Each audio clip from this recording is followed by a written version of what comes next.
तादाद में हो जाता। वो जो स्कूटर ड्राइवर होते हैं या गाड़ी ड्राइवर होते हैं, तो एक तो ड्राइवर चलाता, दूसरा ड्राइवर बैठा हो ना, उसके मन में मूवमेंट होती रहती है, चेहरे पे मूवमेंट होती रहती है। स्टीयरिंग तो एक के हाथ में है स्कूटर के, और पीछे वाला ये करता रहता, क्यों करता रहता, क्योंकि उस वक्त मिल गए उसके साथ तादाद। ऐसे ही मन बुद्धि के साथ मिल जाते हैं, इसलिए दुख थप्पड़े देखता। सुख बांटो तो अंदर का सुख उभरेगा, और दुख के दृष्टा बन जाओ, दुखी मत हो, दुख का प्रभाव हट जाएगा, अंतःकरण शुद्ध हो जाएगा। शुद्ध अंतःकरण में परम शांति, परम माधुर्य, परम आनंद, अनासक्ति योग हो जाएगी। आसक्ति नहीं रहेगी, आसक्ति मिट जाएगी। 3 प्रकार की आसक्ति होती है। शरीर आसक्ति, बोलने की आसक्ति, और मन में आसक्ति। शरीर की आसक्ति मिटाना है तो जो सुबह दिखा है ना, शब आसन, नीचे इष्ट थोड़ा रहो, ऐसा शरीर है, मैं उसको देखने वाला, शरीर वश हो जाएगा। जैसे किसी को पसीना निकलता हाथ पैर में, दवाइयां करता ठीक नहीं होता, लेकिन वो कच्चा बैंगन लेके उसको कूट के उसका रस लगा के मल दे तो पसीना बंद। लेकिन पसीना, सब लोग पसीना बंद करे तो स्वास्थ्य खराब हो जाएगा। जो को ज्यादा पसीना आता है वो तो बैंगन का रस लगा दे, लेकिन जिनको ठीक ठीक पसीना आता है वो तो आना ही चाहिए।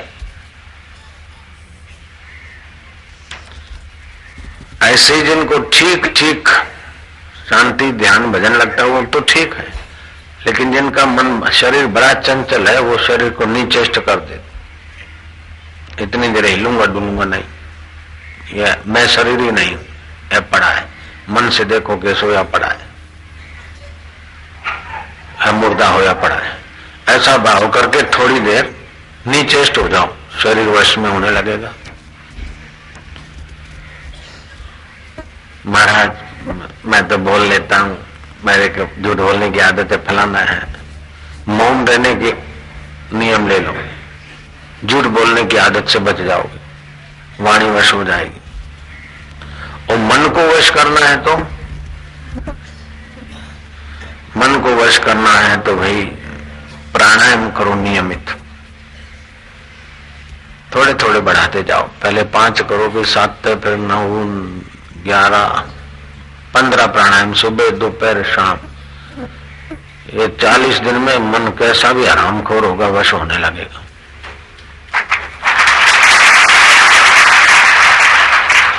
वो प्राणायाम जरा सीख कर अपने बलबूते के अनुसार बढ़ाना है, बढ़ाए तो फिर घटावे नहीं, मन वश होगा। मन के हारे हार, मन के जीते जीत। मन वश हुआ तो जग वश हुआ। बोले बाबा जी काम विकार बहुत सताता है, और ये रस, जीवन रस जो है, वीर धातु, वही ऊर्जा बनता है, वही ओज बनता है, वही प्रभाव बनता है।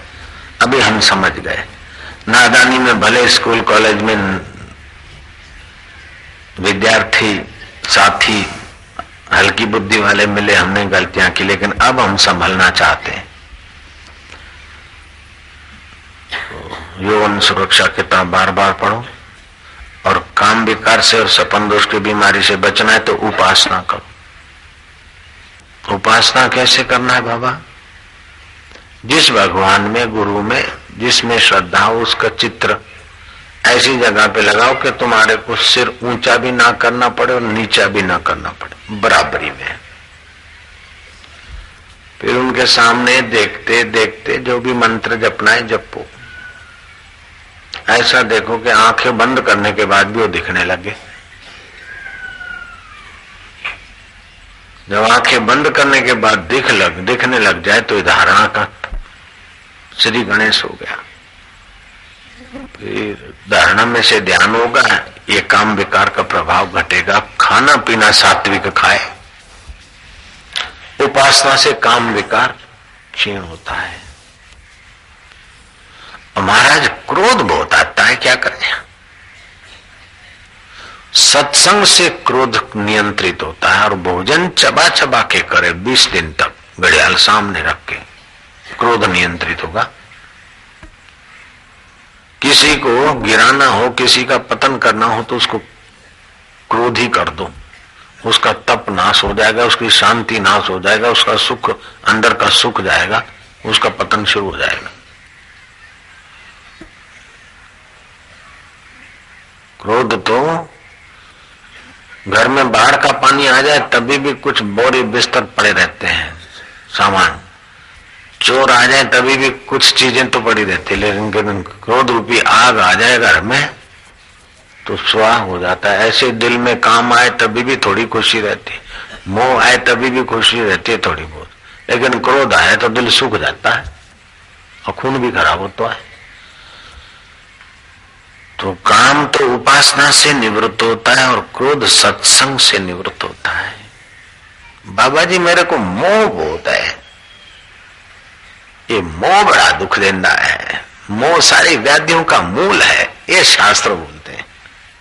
मोह सकल व्याधिन कर्म मूला।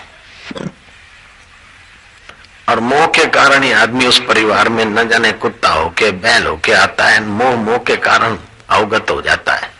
हमारा मोह दूर हो जाए बाबा, एकांतवास रहने से मोह दूर होगा।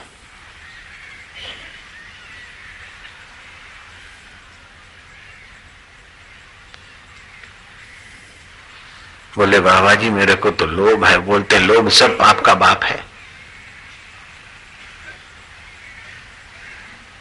लोभ पाप का बाप है ऐसा बोलते हैं। एक पंडित ने किताब पढ़ के सुना दिया, लोभ पाप का बाप है। किसी ने पूछा इसकी व्याख्या कैसे, क्या प्रमाण है? पंडित ने कहा मैं विचार के बताऊंगा। पंडित को सूझ नहीं रहा था, गांव में पता चल गया। वैश्या ने देखा कि पंडित को सूझता नहीं कि लोभ पाप का बाप है, मैं सुझा के आती हूँ उसको।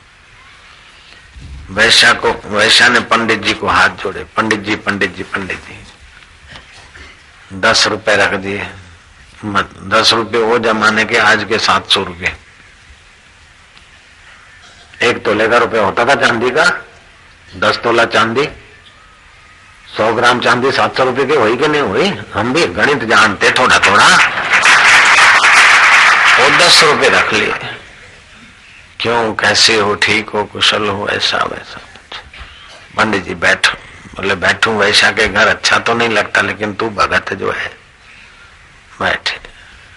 महाराज ये खा लो, खबरदार। बोले अच्छा महाराज ऐसा करो। फिर एक गठरी रखी 10 रुपए की थैली।